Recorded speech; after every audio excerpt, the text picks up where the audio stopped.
disease, where we're talking about transformative strategies in thyroid eye disease management.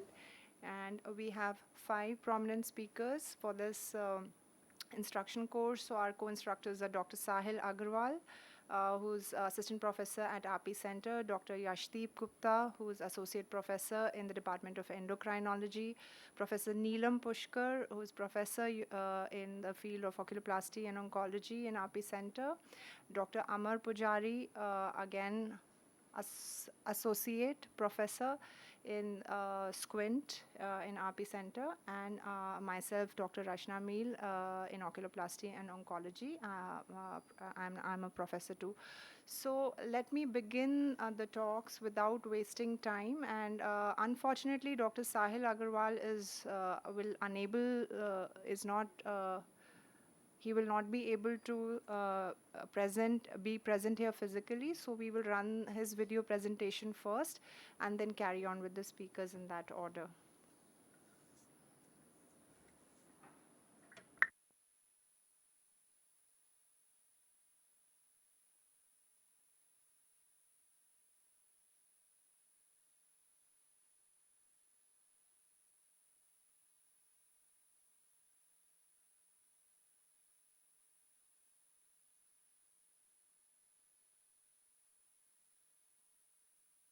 Common cause of unilateral bilateral proptosis in adults. And that is why it is very important disease for all us ophthalmic plastic surgeons to know about thyroid disease in details. As with all other diseases, it's always a good idea in a part of workup to know about the risk factors the patient might have, symptoms and signs of the patient. As we all know that there is a high incidence of hyperthyroidism in females, they are also more prone to TED with an incidence of about 16 to 1 lakh populations per year. Speaking about the risk factors, about 90% of patients are hyperthyroid presentation and the 6% are euthyroid. There is a different temporal relationship between the development of hyperthyroidism and development of TED. At the time of diagnosis of hyperthyroidism, about 20% of them have TED and 60% are diagnosed with TED within 1 year.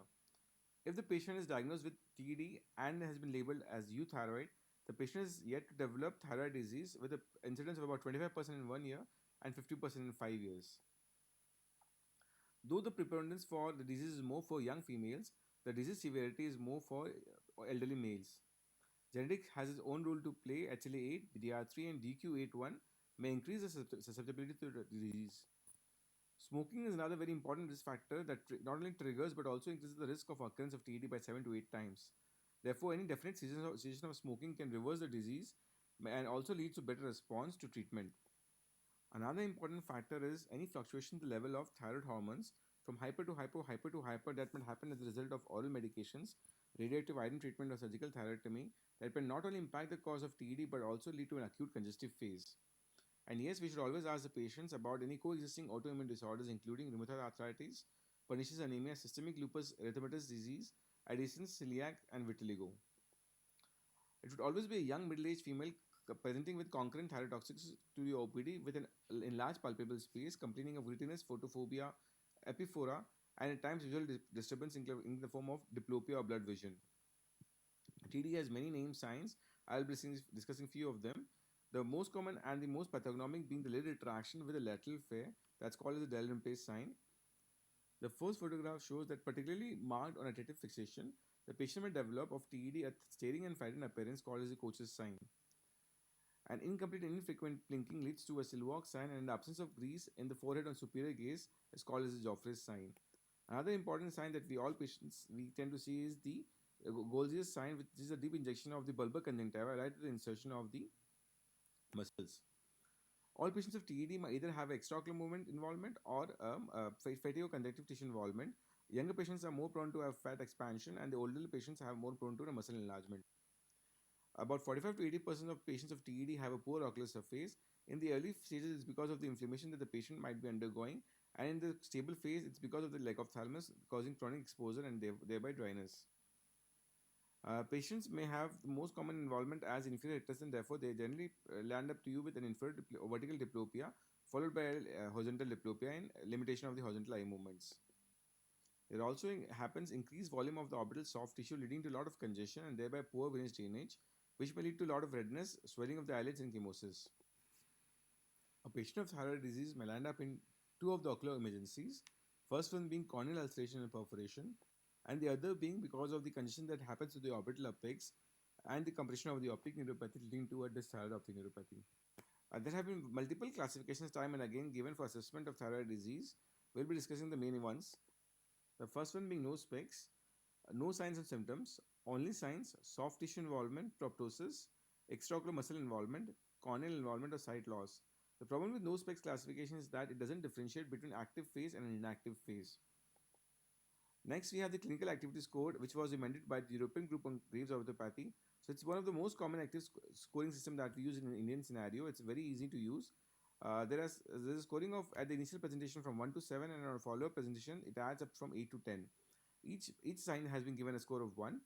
They being spontaneous orbital pain, gaze evoked pain, eyelid swelling, eyelid erythema, conjunctival redness, chemosis, or inflammation of the caruncular plica. And on follow-up, we assess an increase of proptosis of more than 2 mm, restriction of movements in any gazes of more than equal to 8 degrees, and a decrease in the visual acuity on a Snell charts of equivalent to 1 line. At initial presentation score of more than 3 and at follow-up presentation score of more than 4 indicates that the patient has an active disease and requires urgent intervention.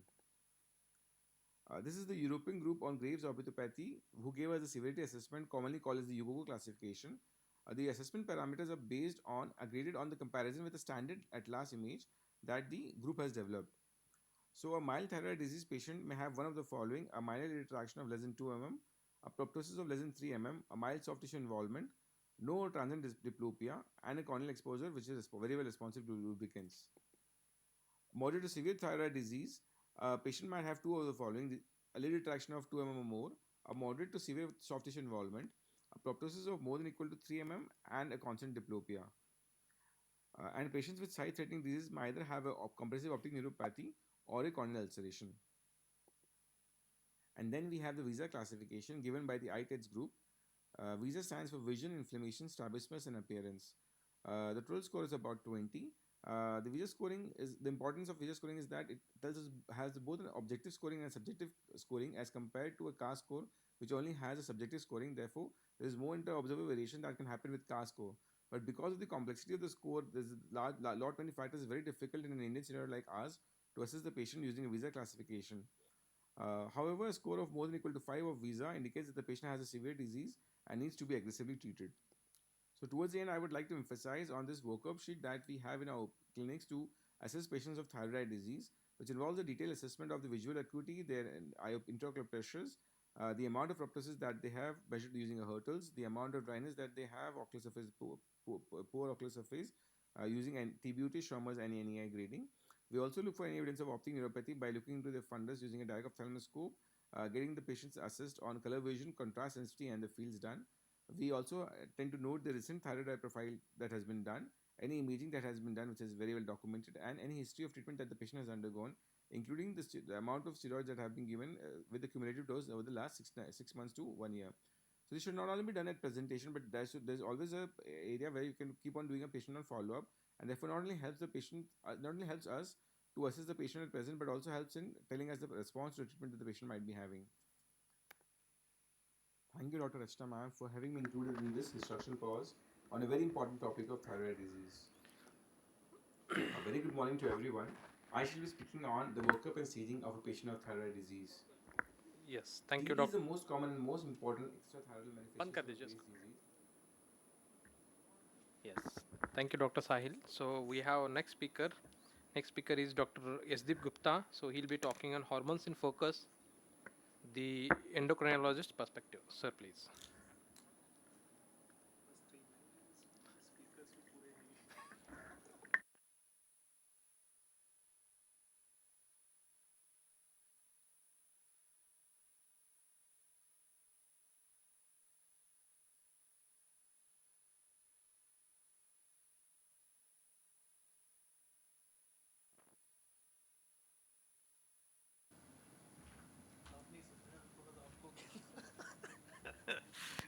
So good afternoon, Dr. Amar. I think first time we can, yeah, ma'am is also there. So thanks, though we don't have any audience, but I think it was a good exercise to go through the literature and compile into a presentation for future purpose. So basically, oh,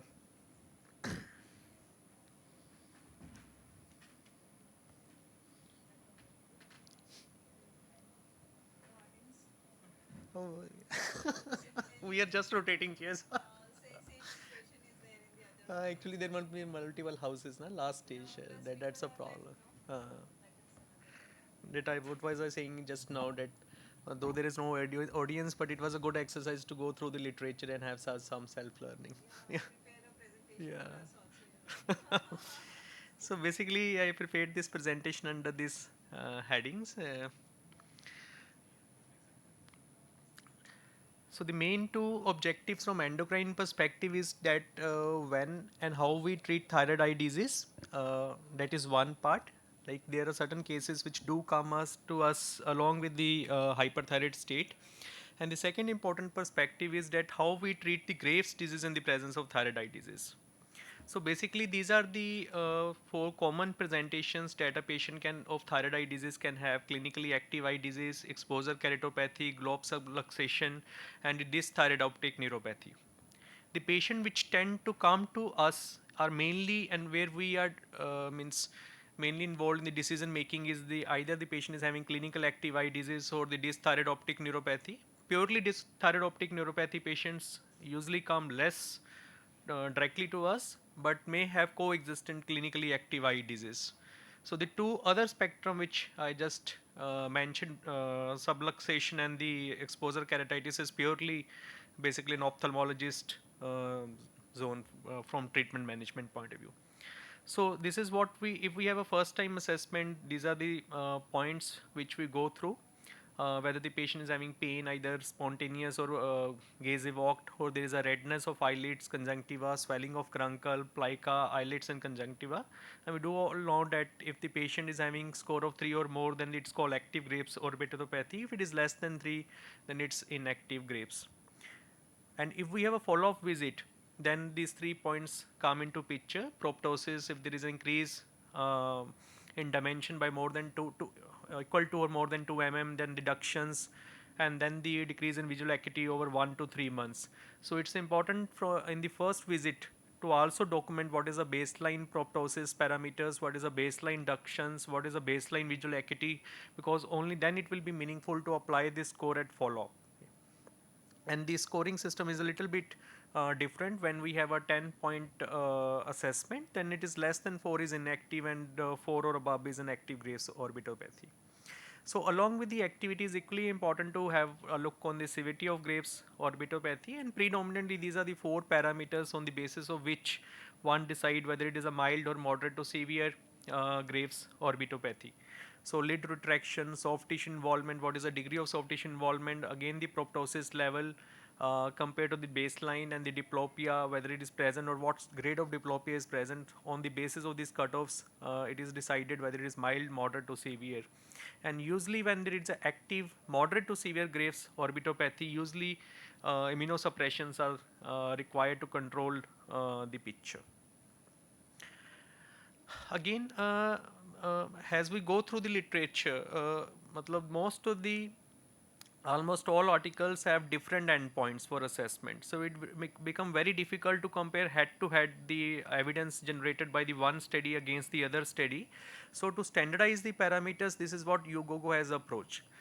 One has to assess both activity and severity parameters, and there are standard response parameters, and if there are 2 out of 4 parameters are basically under control at follow-up, the patient can said to have a response to treatment, and without worsening of any parameter in the contralateral eye. So the third thing is a sight-threatening eye disease. In the sight-threatening eye disease, again, these are the 3 parameters, 3 disease manifestations which come, and most of the cases are basically then surgical candidates to prevent sight loss. These are the risk factors. If it is a male, gender, age more than 50 years, patient has got some radioiodine treatment for thyroid in the past 6 months, or there are some severe features to suggest orbitopathy involvement like lag ophthalmos, motility, then the patient is at high risk of sight-threatening disease, and these patients need to be followed up under regular intervals, maybe 4 weeks or even like less than 4 weeks, 2 to 4 weeks, or depending upon the risk factors, number of risk factors present in a particular patient in this baseline situation. So this is a flow chart from a UGOGO guidelines, which says that intravenous methylprednisolone is a standard of care. What we need to know regarding that steroid path is whether we want to give IV steroids, whether we prefer oral glucocorticoids, then what should be the regimen, whether it's a 4.5 gram versus a high dose 7.5 gram regimen, or whether it has to be give singly or by combining with the mycophenolate. So these are the three things which goes into decision making at the first assessment visit regarding first line institution of immunosuppression. So what the evidence says that this is a trial and published in 2005. So basically what we use in our clinics is a once weekly IV methylprednisolone, zero point 0.5 gram every week, and then 0.25 gram every week after completing the 0.5 gram course. So it amounts to 4.5 gram. So this regimen, which is a standard of care nowadays, is basically originated from this trial published in 2005. So what they did is they compared the 4.5 gram dose to the 4 gram dose given orally over 3 to 6 months, and then they saw that the primary composite endpoint was actually better when IV glucocorticoids were used, and there was a marked difference, means it's nearly like 50% more response what you see with the oral glucocorticoids, and that is why the IV glucocorticoids is preferred over and above the oral glucocorticoids. So this is one very clear message, because we do encounter patients which comes from the periphery, where the patients are on oral glucocorticoids rather than the IV glucocorticoids. And these are the individual response parameters. So clinical activity score has improved, it's dramatically 5 to 2 compared to 5 to 3 in oral glucocorticoids, and similarly proptosis, diplopia, optic neuropathy, each of the parameters had a better response with the IV glucocorticoids compared to the oral glucocorticoids when dose was comparable between the two arms. It is not important to have look only in the efficacy, but even side effect profile is very important. So we do in endocrinology see cases where the exogenous glucocorticoids are given. So in general, if anyone has been given 3 weeks or more of 7.5 gram of steroid, the chances of adrenal suppression and the Cushingoid habitus chances increases. So giving 4 to 6 months obviously puts patient at a high risk of having Cushingoid features and adrenal suppression, and which take years to recover. And that years to recover basically predispose patient to have adrenal insufficiency. So most of the patient do come in adrenal crisis if not replaced after having a long course of oral glucocorticoids. It's become very tough from endocrine perspective to deal with such patients. So luckily we don't see such problem with the IV glucocorticoids. So even with the side effect profile, if in this trial it is only 70% with the IV glucocorticoids compared to the 51% oral glucocorticoids, which again gives a very strong message that IV glucocorticoids should be preferred over oral glucocorticoids. Then second point comes with the 3 different doses. What should be the dose that should be tried? So the first trial gave the dose of around 4.5 grams. So this group, what they did is basically tried the dose which is half compared to the standard dose, and a little bit higher dose compared to the standard dose. So 3 doses were compared, and the response rate was nearly comparable with the 2.25 and the 4.98 gram dose compared to the high dose, 52%. So obviously if you give the higher doses in a patient who is active, the response rate will be high, but simultaneously the side effect profiles is also higher when you give the IV steroids in higher doses. So it's not recommended to give IV high dose in all patients, but in certain situations, as we see ahead, the patients can be put on a higher doses, that is 7.5 gram compared to 4.5 gram from the beginning. This is again an important trial recently published in the this Lancet Diabetes. So this what they did is to compare the IV glucocorticoids along with IV glucocorticoids plus mycophenolate for 6 months. So what they have seen that response rate with the combination was better at 9 months when combination of the drugs was given as compared to the IV glucocorticoids.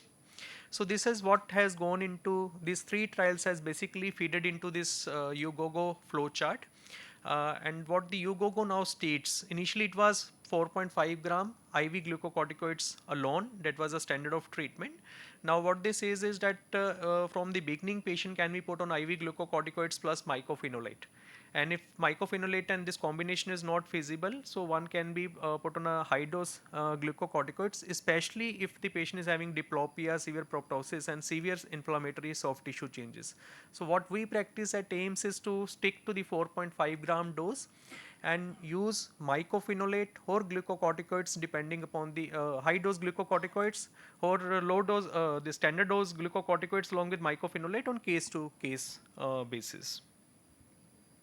So these are some precautions which has to be taken when patient is on IV glucocorticoids. Single dose preferably should not exceed 750 milligram. Cumulative dose should be less than 8 gram per cycle. Consecutive day therapy should be avoided. Infusions should be performed slowly, 1 to 2 hours under strict surveillance. One has to rule out infection by doing a TLC count, cardiovascular risk factor, significant hepatic dysfunction and viral hepatitis before giving IV steroids, and hypertension and diabetes shall be under control. These are the contraindications: recent viral hepatitis, significant hepatic dysfunction, severe cardiovascular morbidity, and psychiatric disorders like severe depression, psychosis are absolute contraindications for IV high dose steroids. There will be some patients who partially respond at 6 weeks. If there is a partial response, one can continue with the full dose regimen. But if there is no response and there is a deterioration, one has to switch to the second line treatment strategies. So what comes in the second line treatment strategies? Either a IGF-1 receptor monoclonal antibody this against IGF-1 receptor, teprotumab. Then there is an orbital radiotherapy. Then there is a rituximab which depletes the B cells, or there could be anti-IL-6 receptor monoclonal antibody which is tocilizumab. So these are the 4 or 5 reagents which are used in follow-up as a second line options. So what is an evidence? Teprotumab basically has been compared to the placebo as a first line agent, and there is an excellent response. Anything between 50 to 80% in the parameters is usually good in this setting. So teprotumab has shown good results, but it has not been compared head to head with the IV glucocorticoids. There are some concerns. That is one, lack of head-to-head data with IV glucocorticoids, lack of data as a second-line therapy. Then there is a high degree of hearing loss that is seen with the teprotumab, hyperglycemia obviously, but the cost of regimen is more than 2 crores. So availability is, it's only available in USA, it's not available anywhere outside USA. So this huge cost and availability is one of the major concern against teprotumab. Tocilizumab, again there is a significant impact on clinical activity score, proptosis, diplopia, but it is mainly used as a second line. So as a first line agent, we don't have any data on tocilizumab from RCTs. Doses and monitoring: whenever you are using mycophenolate, teprotumab or tocilizumab, so one has to monitor with the fasting blood glucose profile, LFT, lipid profile, and have a look on the conditions which can get worsened by the this drug, second line drugs. Orbital radiotherapy is not a standard first line therapy, but it is usually given when along with the glucocorticoids when the patient has a significant diplopia. So when it is preferred, 20 gray in 10 days is delivered, and it should be avoided in patients with a hypertensive retinopathy, diabetic retinopathy, and age less than 35 years. Rituximab, again very less data. So, but rituximab has been shown to decrease the clinical activity score significantly when given even in patients who have received the first line IV glucocorticoid. So this is rituximab is a preferred drug by us when the patient is not responsive to the IV glucocorticoids. So 500 milligram single infusion or 1000 milligram 2 infusions, what people have tried in these scenarios. So in second case scenario, IV methylprednisolone high dose can also be given if it is not partially not responded to the first course of methylprednisolone. Oral prednisolone we usually do not prefer. Orbital radiotherapy if there is a diplopia, teprotumab is not available.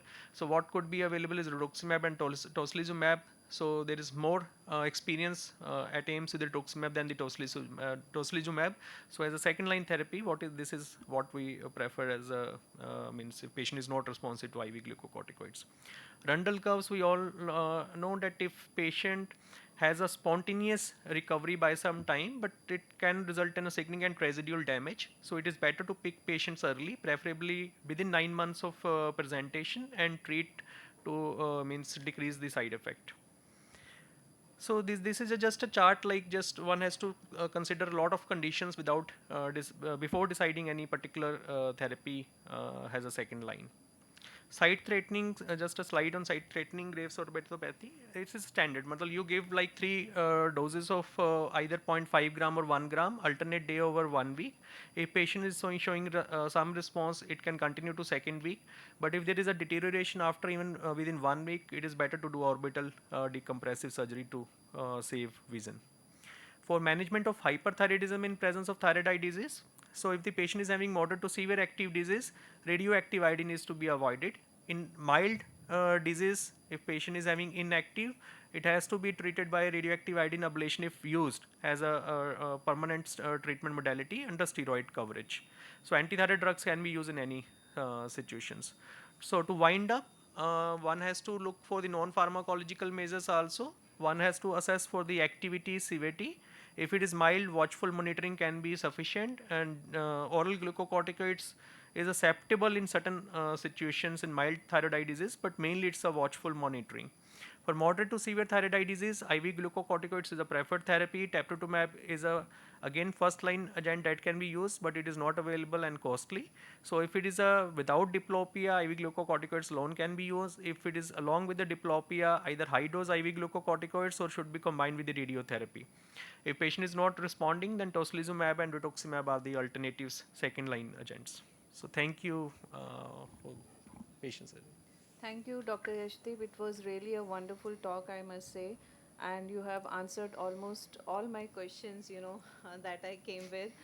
And very systematic way you explained each and every important, points which we should know when we are managing such a challenging situation. It's a very challenging disease, I must say, even for the surgeon to have a good, functional and aesthetic outcomes.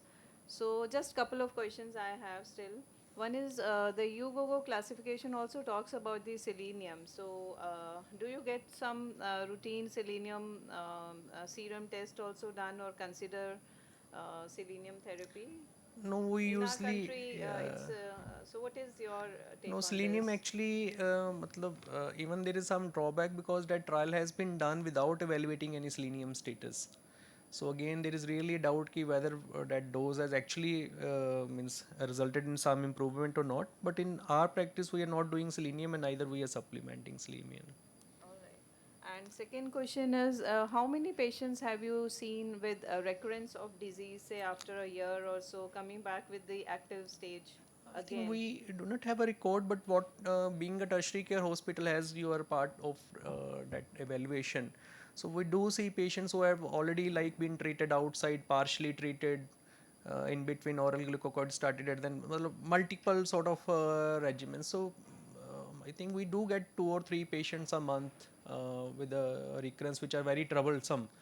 So in that there is a challenge, means what then we do is that use a high dose IV glucocorticoids if they have like received partial glucocorticoids, means therapy in the past, and sometimes combined with the mycophenolate. Now we are using oftenly using mycophenolate along with that, and I think couple of patients on mycophenolate have shown good response. So I think Okay. Thank you so much. yeah. Thank you. Any other question, Amar, or No. okay? Thank you. Thank you, Dr. Esdeep. So next speaker we have our love teacher, Professor Neelam Pushkar. Ma'am is going to present on relieving the pull, that is management of eyelid retraction. Ma'am, please.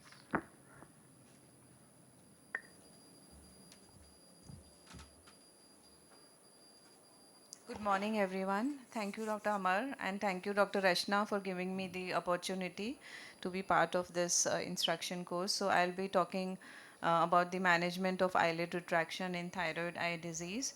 So eyelid retraction, we all know, is when there is asymmetric palpable aperture difference of more than 1 mm, or there is presence of scleral show. And the commonest cause of eyelid retraction that we see is the thyroid disorder, mainly hyperthyroidism.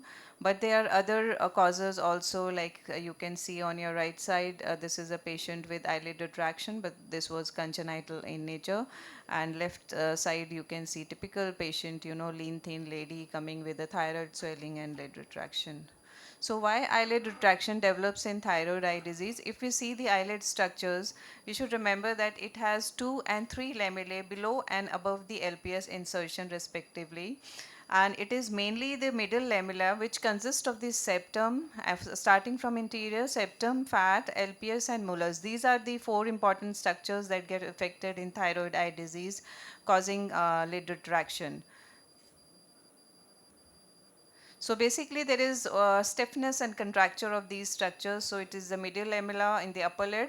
Lower lid, again the middle lamella consists of the septum, fat and the inferior retractors, and along with that the tightening or fibrosis of the muscle, extraocular muscle, also leads to pseudo retraction.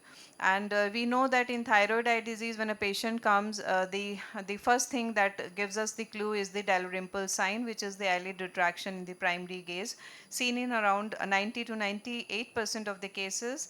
And when we see the lid retraction, the other second important thing we see is if there is lateral flare. If there is lateral flare, it is pathognomic of thyroid eye disease, as you can see in the picture below. There is a more lid retraction laterally than in the center part of the lid. So what is the underlying pathophysiology for upper eyelid and lower eyelid? For upper eyelid, sympathetic stimulation of the Muller's muscle.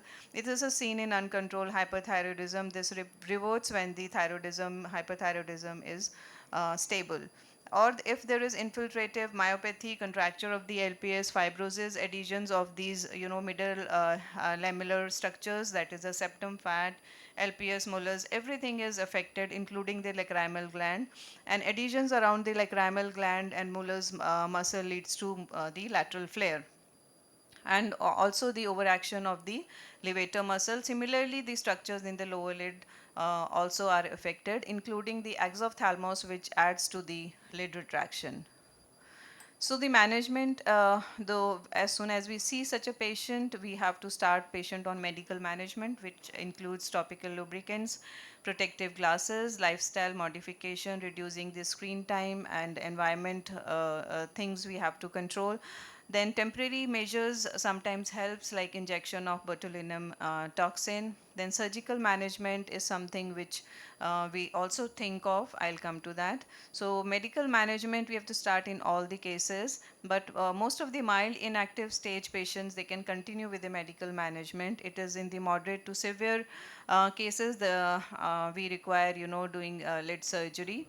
And in active stage we don't do any definitive lid surgery. It's not advisable, because the tissue changes are going to happen for almost 6 months to a year. So that is the time we have to at least wait and treat them conservatively. Some patients might require suture or permanent tarsorrhaphy. So this is just to show a patient with right upper lid, retraction in active stage with no exophthalmos. And this is in the middle picture, you can see injection botulinum being given.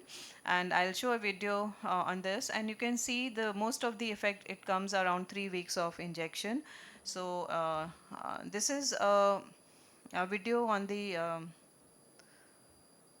automatic. Okay. So this is how it is done under topical anesthesia. Gently we invert the lid.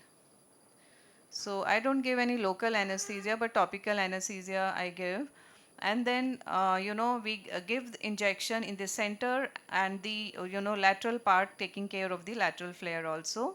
So mostly I inject 5 units in the, center. The concentration that I take is also high concentration, which is 5 units in 0.1 ml. And this is how it is injected, 2 to 3 mm from the upper tarsal border. Subconjunctival injection is given.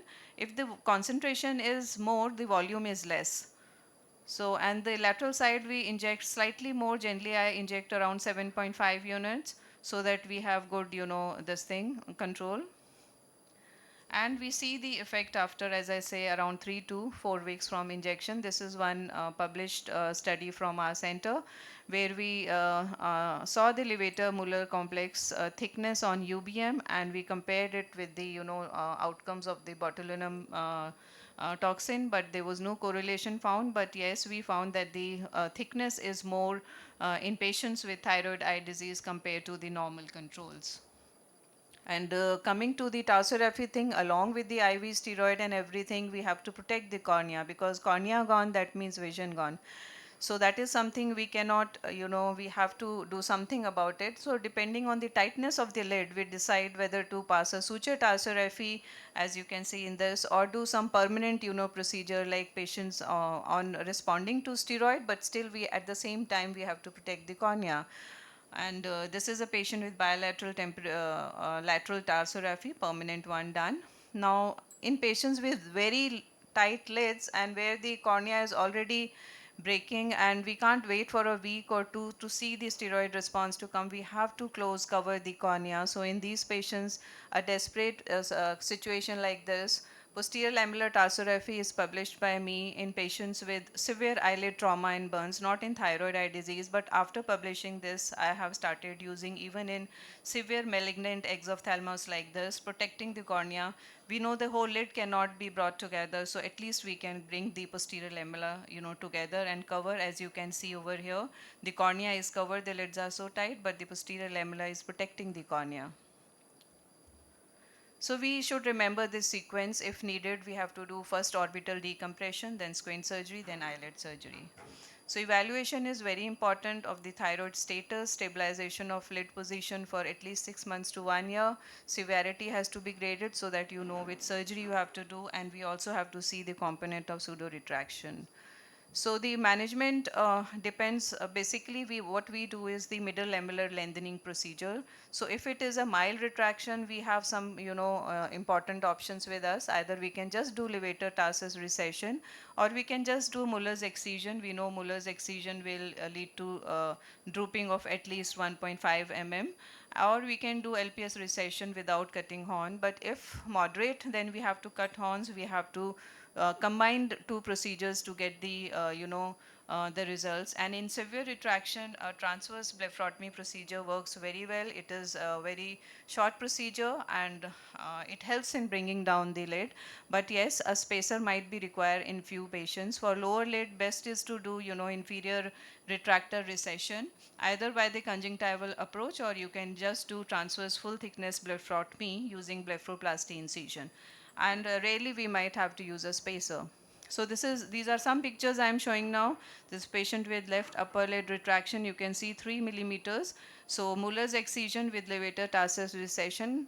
Most of the cases I do by conjunctival approach, and post-op day 1 there should be overcorrection. Then only you know that your lid will come probably in the proper position.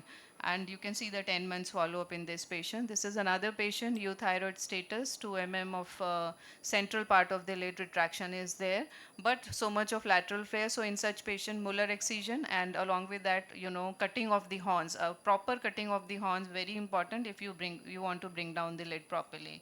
So this is below picture, you can see the pre-op position, right eye, and the 2 months follow-up of the same patient. This was a very interesting article which I wanted to share, where the authors have used the septum as a flap, as a spacer, between the levator and the tarsus, and they have said that it's a viable option. The septal flap, septum as such we know is thick in thyroid eye disease. So they have used septum, as a spacer. So on the same line, I have used Muller's muscle in one patient, and you can see the right eye upper lid retraction, and you can see below picture the correction of the lid. So you just want some spacer over there in patients with mild to moderate lid retraction. But as such, overall, without spacer is again very good option. So it's something, spacer is generally not required otherwise in mild to moderate cases. Now in this patient with a severe lid retraction, both eyes, around 7-8 mm in right eye, the other eye also he had plus squint, and you can see after this squint surgery and full thickness blepharotomy, squint surgery done by Dr. Amar. I am thankful he is taking care of my patients with thyroid eye disease squint, and you can see the post-op outcome. This patient is very comfortable, and this is a short video of transverse blepharotomy, full thickness, how we cut it.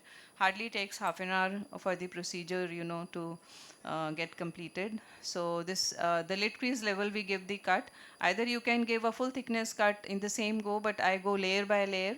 I feel more comfortable dissecting, seeing the tissues and then cutting layer by layer. So here I am cutting the skin, first skin orbicularis, separating the thing, and then opening the septum is very important. If you don't do that, then your effectivity of the procedure won't be that good. Here I am disinserting the levator muscle, now cutting the horns on the both sides, very important. Let the whole thing recess. Further recession we don't have to do. Then this is the molar and conjunctiva which is visible now. What I do is around 5 to 6 mm in the center, I leave the conjunctiva molars attached, and rest of it I completely cut. So this is like full thickness cutting of the lid, but center I leave because I don't want the central flattening of the lid contour. So this is how what I do, and then after that, just skin to skin closure. Not even you have to take out from the levator, just skin to skin closure, and the outcome would be very good. And of course, traction sutures. So if a spacer I have to use, I use mucosal graft because that is something which I commonly do. And this is a patient with lid retraction pre and post 9-10 months. And the size of the spacer, especially the lip mucosa which I use, I take it 1.5 to 2 times of the lid retraction. Suppose a retraction is 4 mm, then 8 mm height of the mucosal graft I'll take because I expect some shrinkage. This is a report from the center where we reported good result using mucosal graft because that is something which we routinely do. So no surgery is free of complications. We should remember they can be under overcorrection persistent of lateral flare. This patient had multiple surgery elsewhere. You can see on the left hand side, and right hand side you can see after using mucosal graft. Still there is some lateral flare, but the severity you can see it's reduced. Then nasal flattening. If you do lot of dissection and cutting of the the medial side of the levator horn while doing recession, then you can lead to the flattening of the lid contour nasally, as you can see over here. So we have to keep we have to do minimum dissection in the medial side, and whatever we have to do, cutting of the horns and all recession and opening of the septum, it should be done more on the lateral side. So take home message is that the management depends on the severity and of course the systemic status, and evaluation is very important, and we have to discuss all the possible complications with the patients. Thank you so much. Thank you, ma'am, for covering all the aspects of the lid retraction. Any questions? Ma'am, I have one small doubt. So you said you are giving botulism toxin into the molars muscle. So you said in the center you are giving 5 units and in the lateral side you are giving 7.5.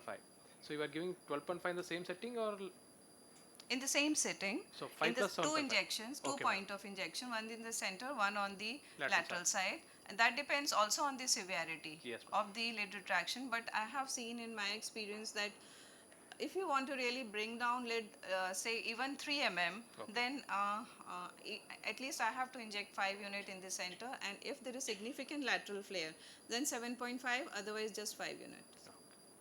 Thank you. Thank you so Any much. questions?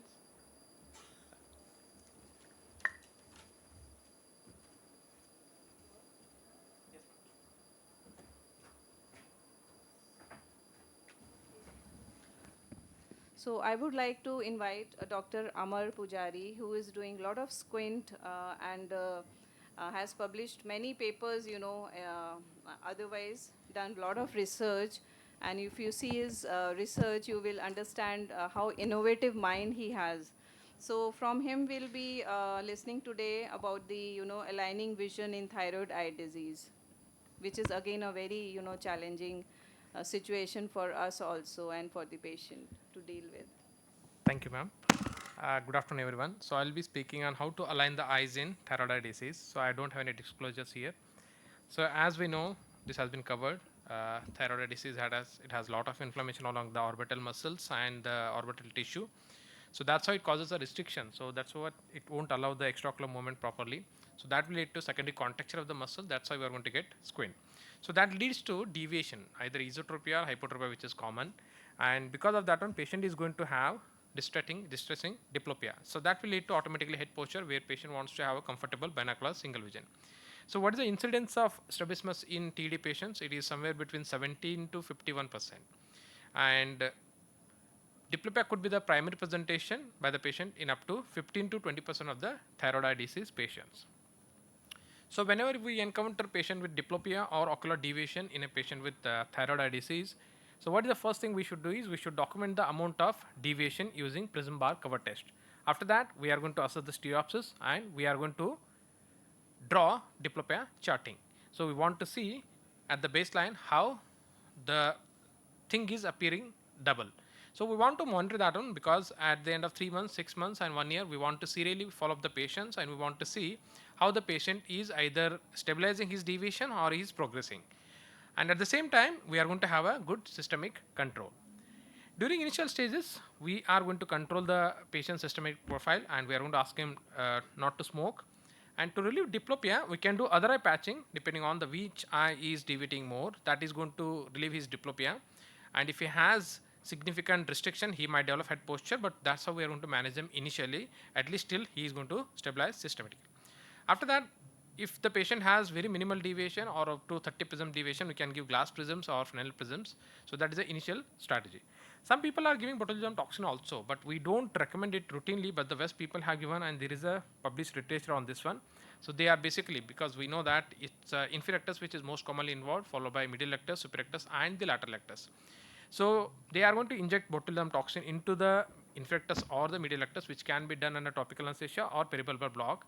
So often the literature agrees that they are going to give 5 units of botulism toxin into single muscle in single setting, and they might repeat up to 2 or 3 settings, and we can get an average correction of 15 prisms or even 20 prisms, not more than that. And it's of course it's going to recover over a period of time. So when to do surgical intervention? By and large, we need to have a stable systemic control. So then only we are going to assume that the orbital condition is not going to progress. So then patient is fit for the surgery. Most importantly for us, patient should be having a stable deviation for at least 6 months. So we can have at 4 months, but beyond 6 months is going to be the time where you are giving more time for the eye to stabilize, because it's a contracture. It's not a some physiological change which is going to happen, because he can have a recurrence as Dr. Ashdip has said.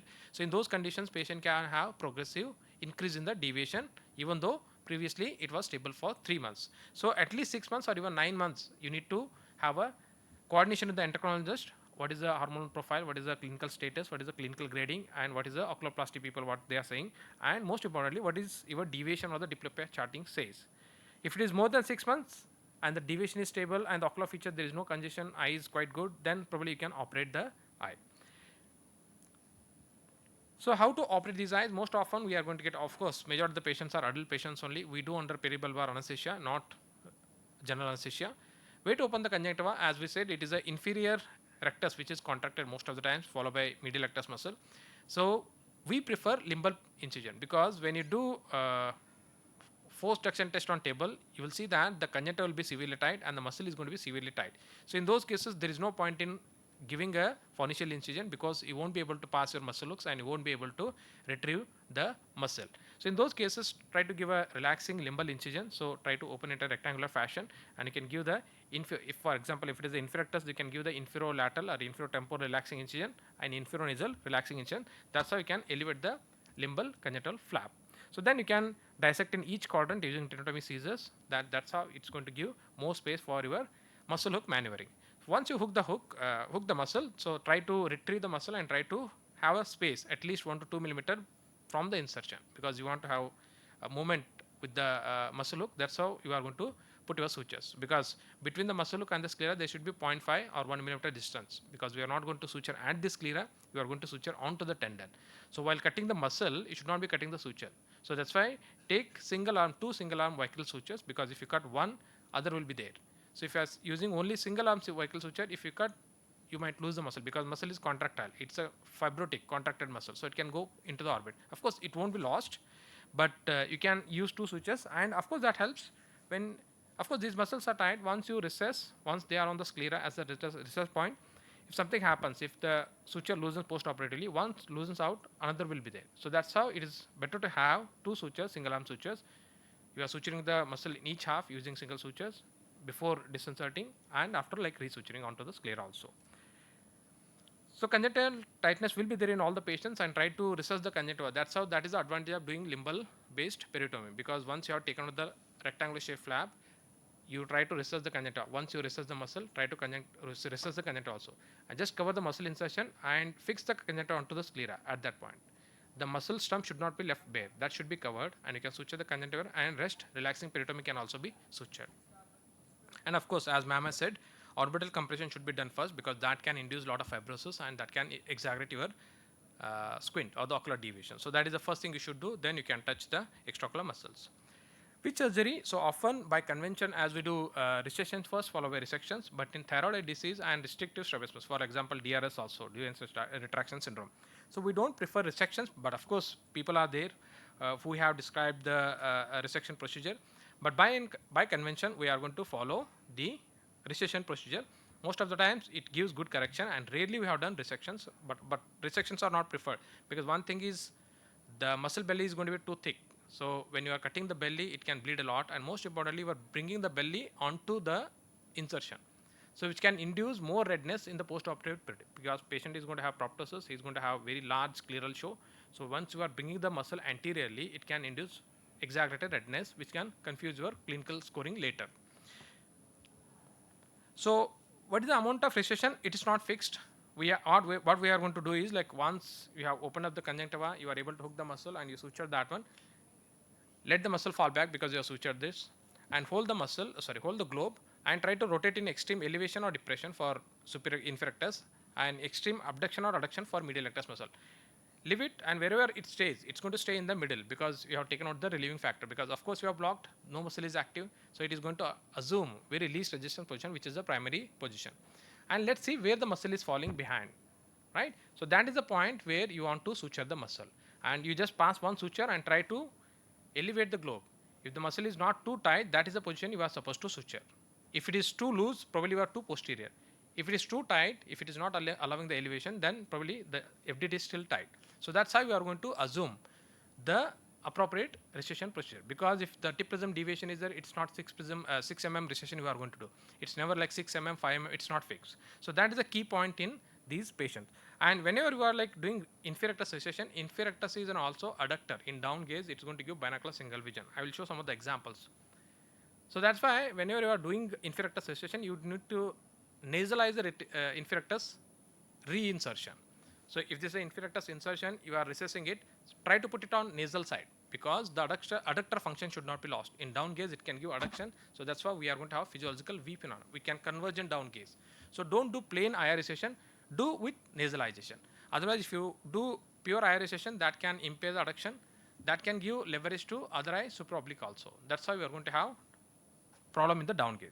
So this is one of the patient, example 1, 45-year-old patient who was diagnosed with thyroid eye disease 5 years back, and you can see that left eye is significantly hypotropic, right? So he has more than 90 prisms of hypotropia, and what we plan is we will do an FTT for inferior rectus, then we'll open up the muscle and we'll see, right? So we open up the conjunctiva and muscle was severely tight, so we recessed. As I said previously, we applied the same technique, and this is what we get at the end of 3 months. So you can see that he has good correction, but still it's not acceptable, because patient has around 30 prisms of residual hypotropia in the left eye, and he's actually having still diplopia.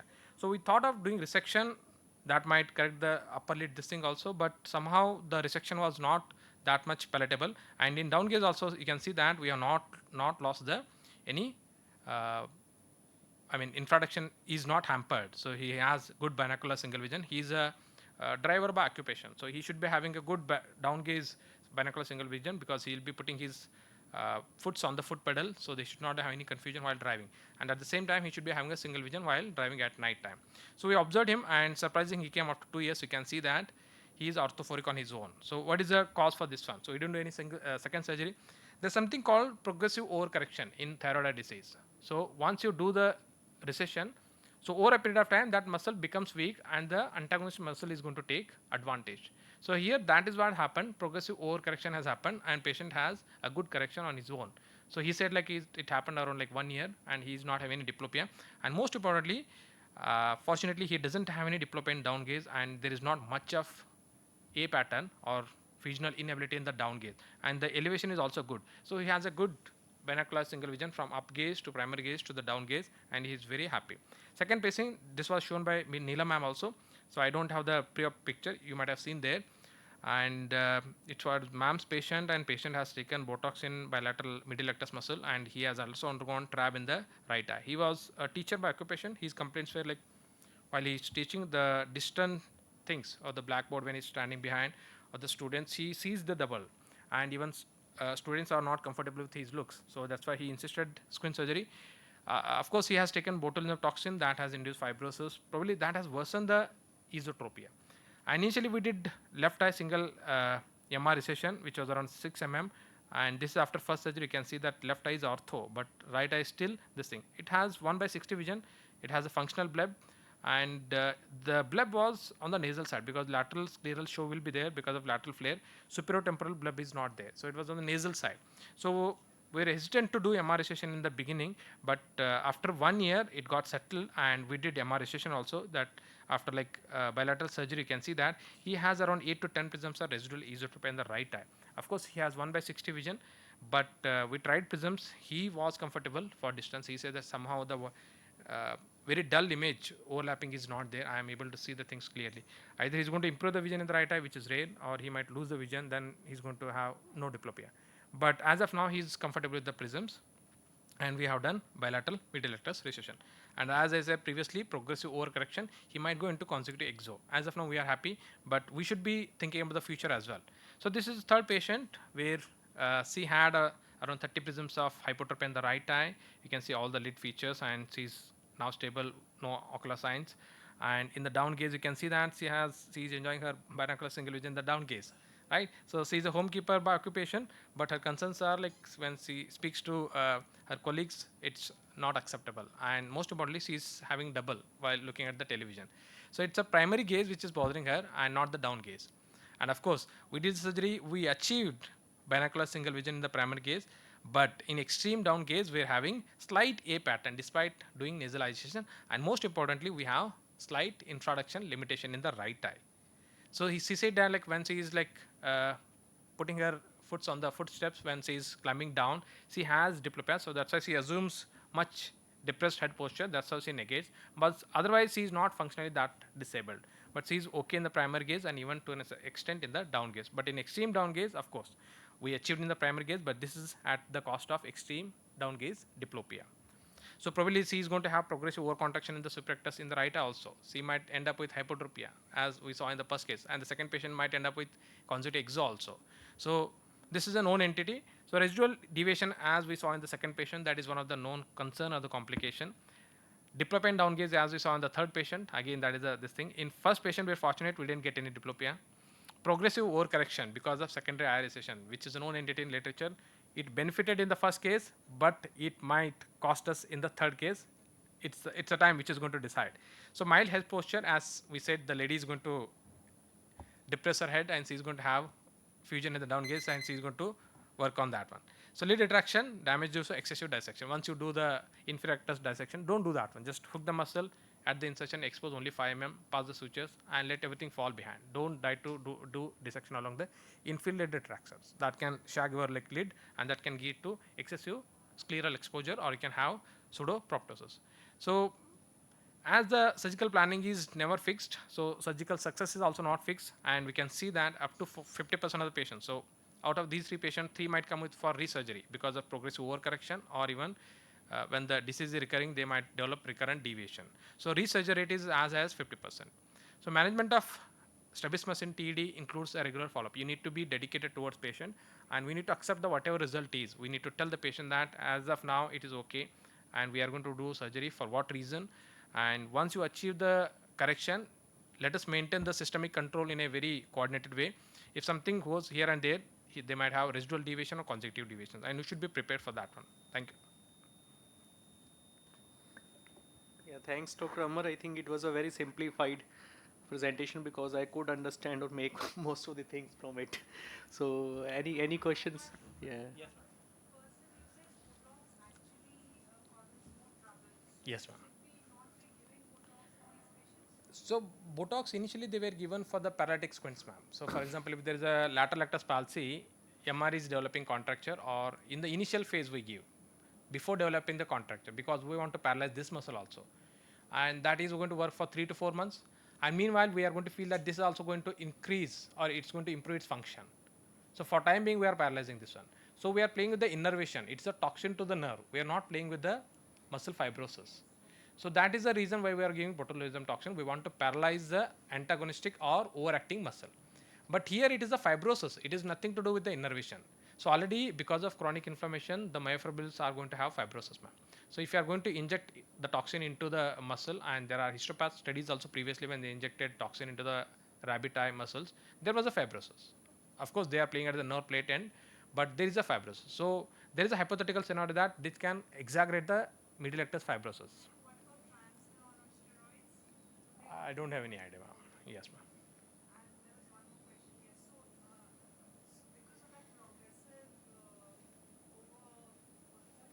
Overcorrection.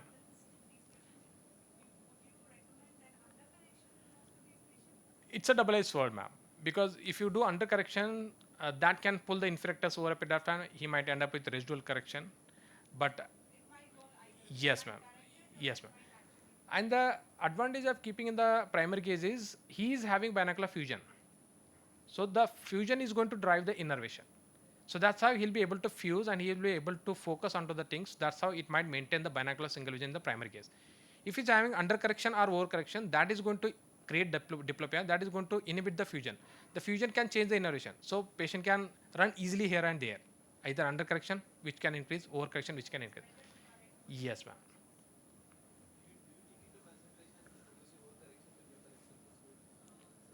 Yes, sir. So there is a high chance that it can develop in all sort of patients. So in one patient, it benefited us. So if that patient would have primary in first, post-op day itself, he would have ended up with hypertropia. So fortunately, we have not seen, and even we have searched for the literature, it is not that common. But they say, sorry, sir.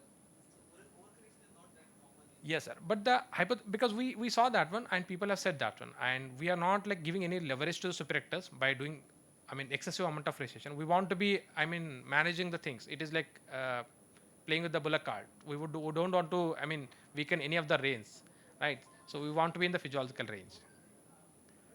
Thank you. Thank you. So I think we have now the mastermind behind this course. Rachna ma'am, we will be speaking on the orbital decompression techniques. I think this is very, very important feature, like even in the endocrine side.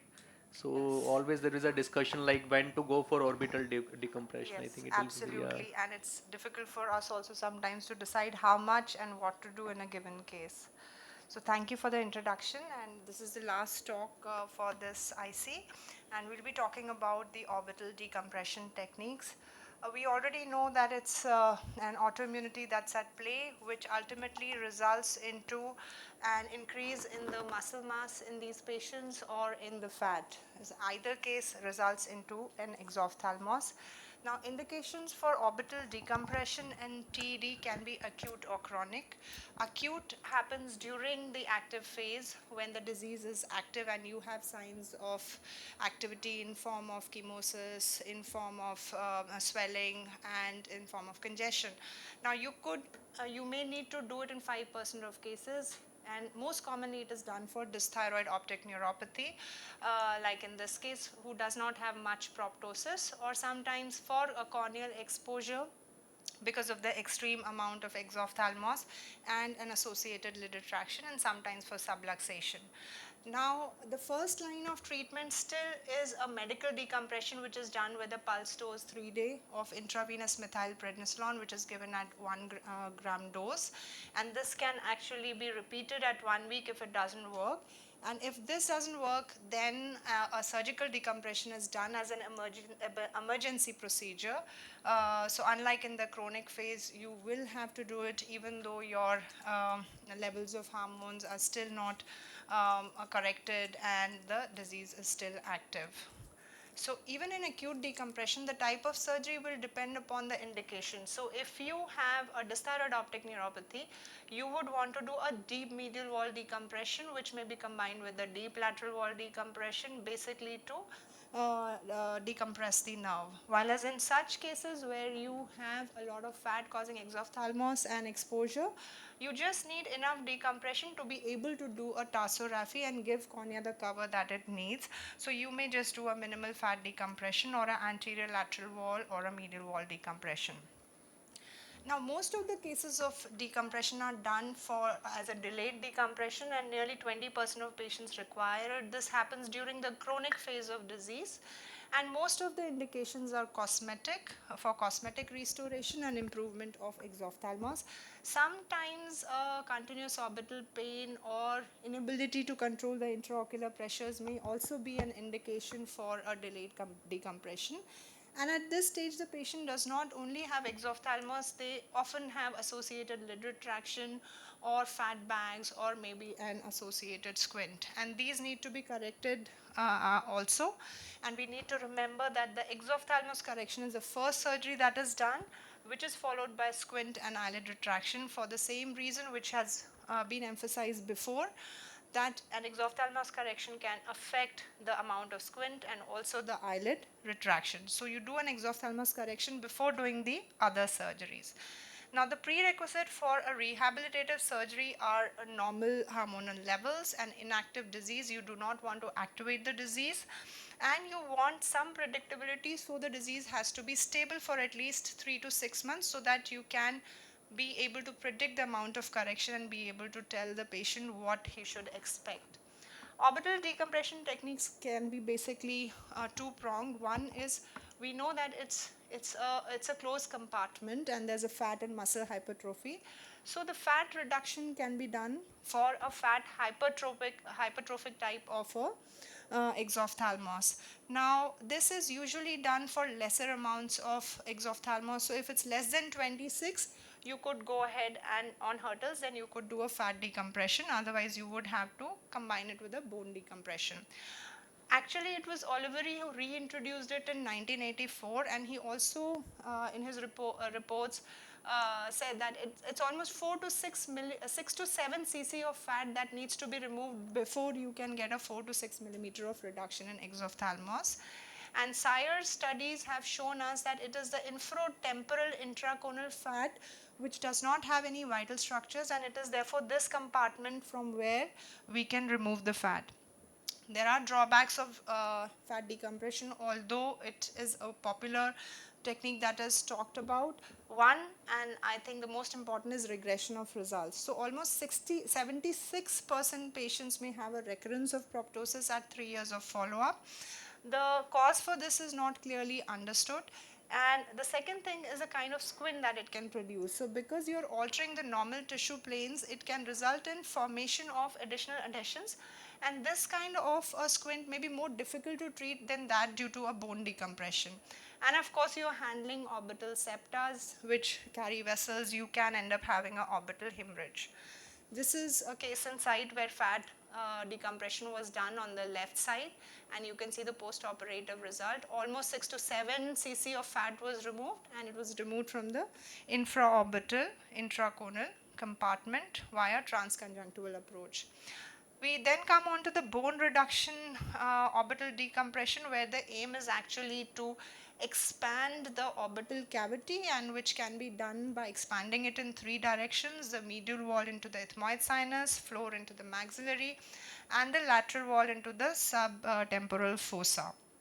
This can be done for both fat hypertrophy and muscle hypertrophy types of exophthalmos.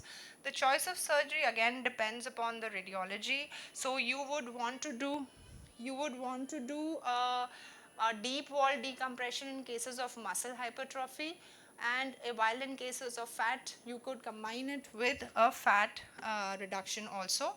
And of course, the severity, the number of walls that you do, whether you combine it with fat, whether you do a superficial lateral wall decompression or a deep one, will depend on how much correction you need.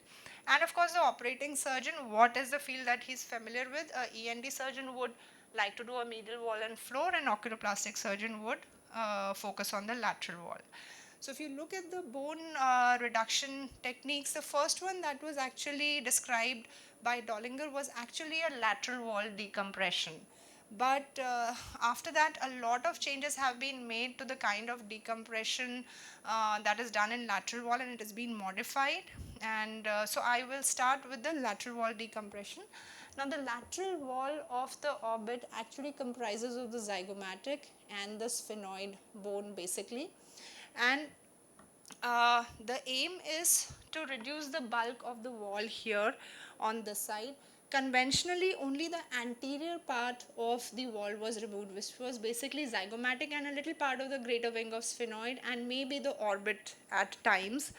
At the rim at times. But now, what was described by Goldberg is that there are three areas of a lot of bone thickness in this lateral part of the orbit, and he identified them as the lacrimal keyhole area and the zygomatic basin and the deep sphenoid. So these are the areas which have a lot of bone, and therefore they hold a promise of a great decompression if the bone is removed from here in these parts without causing much complication.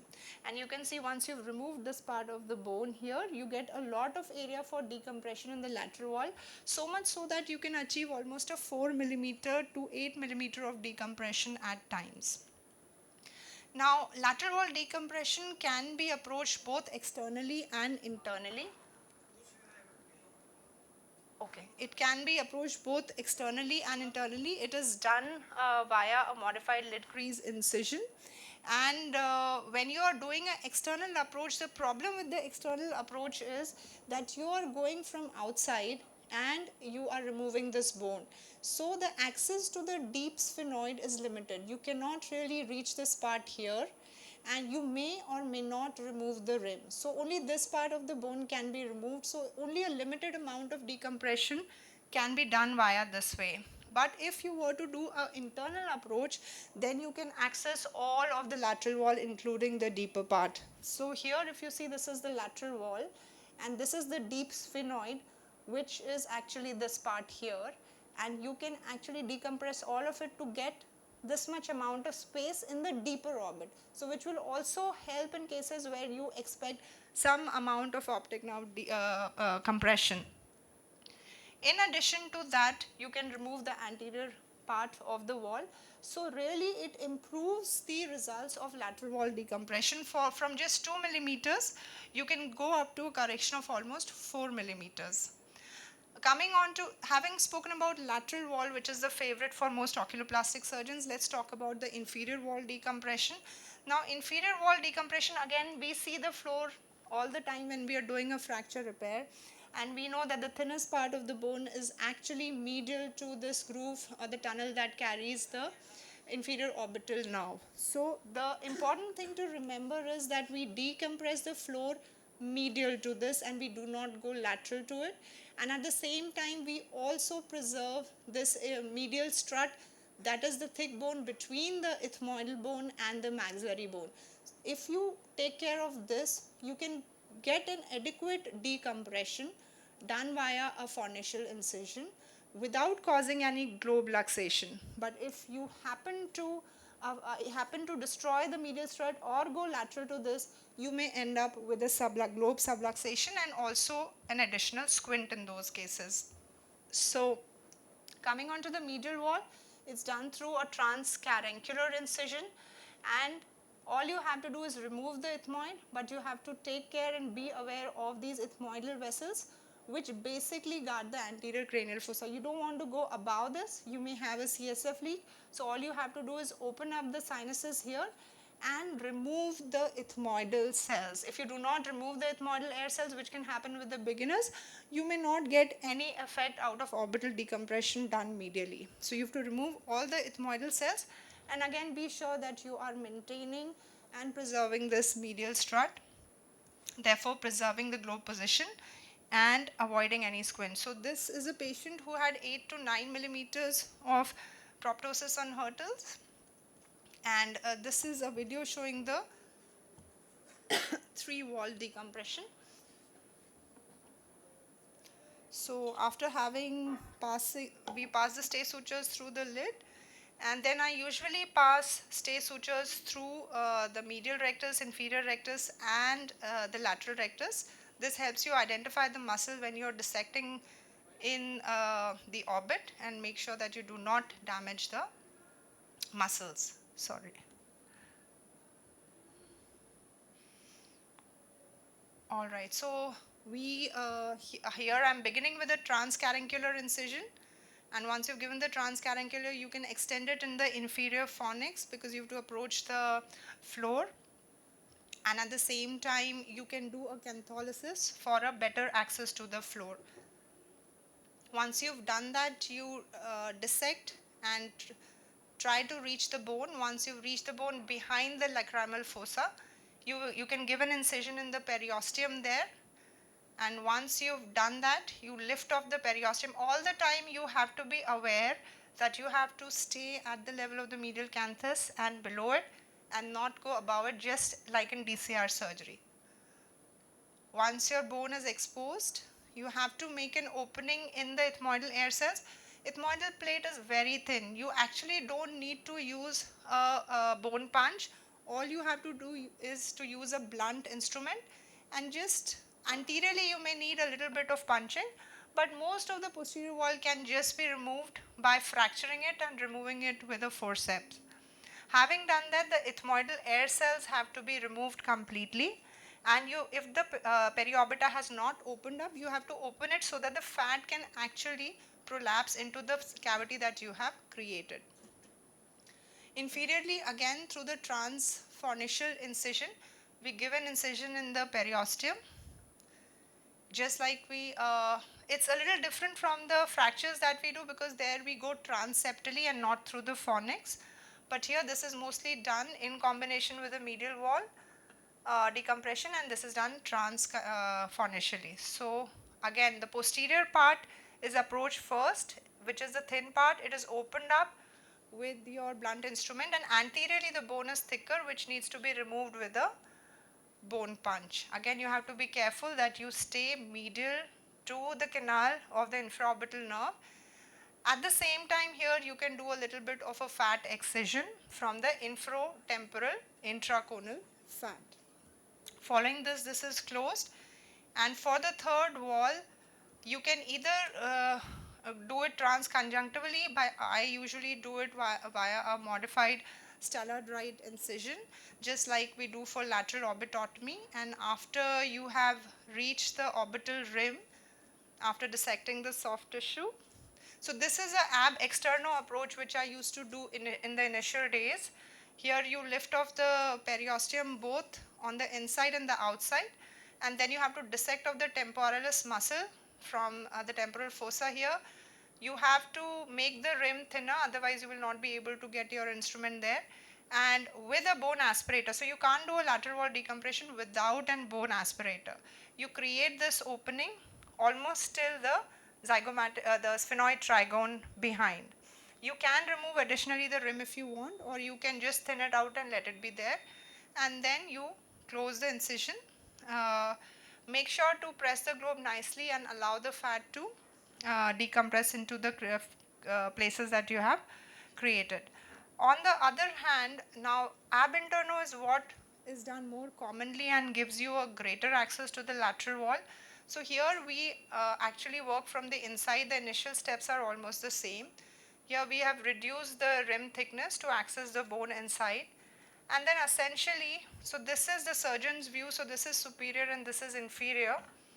And what we are doing is now, after having removed the rim, we are working on this part of the bone just behind the rim, following which we will work in the zygomatic basin, which is this area, and which has again a lot of bone that can be removed and to allow decompression. For again, it is a little challenging and scary, because especially when you're working more posteriorly, because this bone is right next to the it's forming a part of the middle cranial fossa. So when you're working here, and if you tend to breach the bone here, you are just going to go into the dura and you may have a CSF leak. So that is something which is scary, but I think with time and practice, we can remove enough bone and create a good lateral wall, space in the lateral wall. So definitely the ab interno approach gives you a greater access, but it has its own learning curve as well. So this is the post-op result for this patient following the 3-wall decompression that we did. And this is another case where we did a balanced decompression, medial wall and lateral wall. Another bilateral case for which we done bilateral 3-wall decompression. And then a balanced decompression for this patient with squint. People are now, so there are complications. Most commonly, they are related to the involvement of the sinuses, which can cause chronic sinusitis, entrapment of the muscle leading into squint, and a globe change in the globe position. Lateral wall can be associated with something that is called chewing oscillopsia if you remove the bone completely. So it's always good to leave a thin layer of bone when you're doing a lateral wall decompression in order to avoid chewing oscillopsia. So now more and more is being talked about customized approach. So customized approach means depending on how the patient is presenting, depending on the amount of proptosis, a proptosis which is more than 26 would definitely need all 3-wall decompressions, focusing on the deeper walls, deeper medial wall and deeper sphenoid. But for lesser amounts, you can look at the amount of retraction and decide whether you just want to do a zygomatic basin decompression. In patients who have a lacrimal gland that is popping out, you may just want to work on this lacrimal keyhole and allow the lacrimal sac to fall back into that space. And of course, it also depends on whether you are an ENT surgeon or an oculoplastic surgeon, and of course whether it is a fat or a muscle hypertrophy that is there, and you would prefer a deeper compression if you have a muscle hypertrophy in that particular case. So you can customize your approach in deciding decompression in these patients. So to conclude, the technique, extent and approach of decompression depends on the patient's clinical presentation and in addition, the surgeon's experience and specialization. The outcomes can be very variable. It can result from the variation in patient's orbital morphology, including the globe size, globe orbital volume ratio, and the stiffness of the orbital tissue. And of course, the variations in the technique employed by the surgeon. Milder presentations can be customized more than the severe cases where you have to do a 3-wall decompression. Thank you so much. And also, I'd like to invite you all to the Comprehensive Cataract Conference that is due to happen on 7th to 9th November, and abstract submissions are open. Thank you so much.